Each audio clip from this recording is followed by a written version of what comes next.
This past year, we saw one of the craziest coaching carousels that we have seen in a while. As the final job openings are finishing up, I thought it'd be interesting to look at the coaches who may be on the hot seat going into the college football season this year. Disclaimer, a lot can change from now, and when these teams might be making these decisions, some teams may perform at a high level and other teams may disappoint. If you enjoy this video, make sure to leave a like, and I will do a video on 5 more coaches on the hot seat. Now, let's begin this. Jeff Collins took over a bad situation at Georgia Tech, having to be the one to move them from the triple option attack to the spread offense. Tech has gone 3-9, 3-7, and 3-9 through his first 3 years. Granted, no one was going to perform well, as this was a 4 to 6 year rebuild, not a 2 to 3 year rebuild, with the system change. The issue is, there has been no improvement over the first 3 years. They are also seeing a lot of former top recruits transfer out. They lost 3 games this season by 30 points or more, including a 55-0 loss to Notre Dame. As much of an offensive issue as that is, it's also their defense, which wasn't supposed to be hitting these types of problems. His buyout drops from $10.5 million after this past season to $7.2 million after this season. Collins will also have to coach a brutal schedule that includes games against Clemson, Ole Miss, and UCF in the first 4 weeks, and closing out the season against Georgia. Collins has an uphill battle.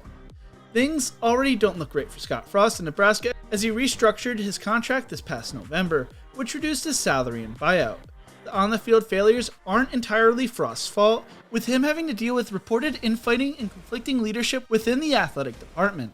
4 years ago, Frost is viewed as one of the nation's hottest up-and-coming coaches, but has yet to have a winning season at his alma mater. Getting talent has not been a problem for Frost, and he will welcome Florida State transfer Chuba Purdy and Texas transfer Casey Thompson to Lincoln for a quarterback battle. The issue is, Frost has a subpar recruiting class this year and a bunch of new coaches for 2022. He probably needs to at least make a bowl game this year, with his buyout dropping to $7.5 million after the season. They will play Oklahoma, Michigan, Wisconsin, and Iowa, but have 2 out-of-conference games they should be able to win, and play Northwestern, Indiana, Rutgers, Purdue, Illinois, and Minnesota during the rest of their schedule. Scott Satterfield was named the 2019 ACC Coach of the Year, but since then Louisville is just 10-14.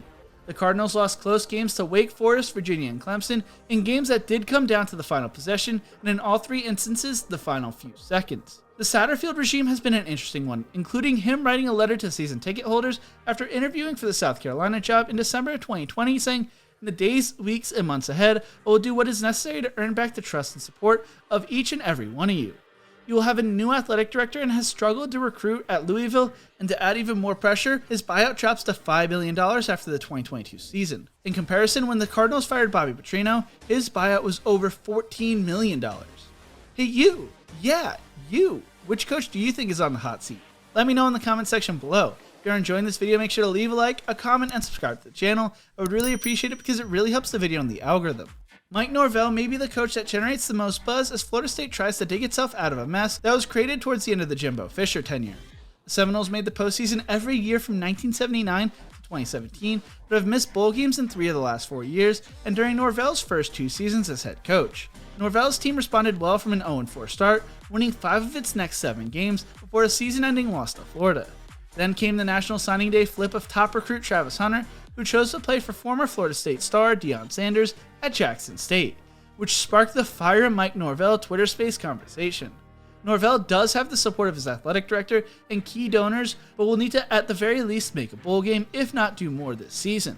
According to On3, Norvel's buyout is $3 million after this season. Wow, things have really flipped for Herm Edwards and Arizona State. Just last year we were talking about how Arizona State were contenders to win the Pac-12 South and the conference as a whole. The Edwards experiment has not gone great since.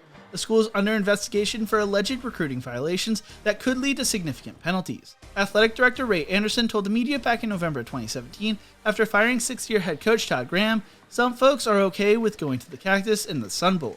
But if anyone here is satisfied with that, I don't understand it." 2 years later, Anderson was celebrating with Edwards after winning the, Sun Bowl. Edwards is 25-17 and 17-14 in Pac-12 play, and Anderson refuses to comment on his friend's job security.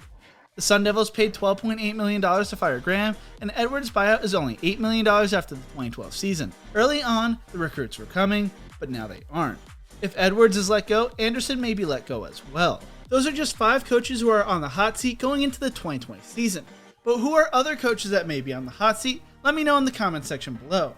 Thank you so much for watching. If you enjoyed this video, maybe check out my other videos right here. Don't forget to leave a like, share, and subscribe to the channel, and as always, remember to embrace the grind.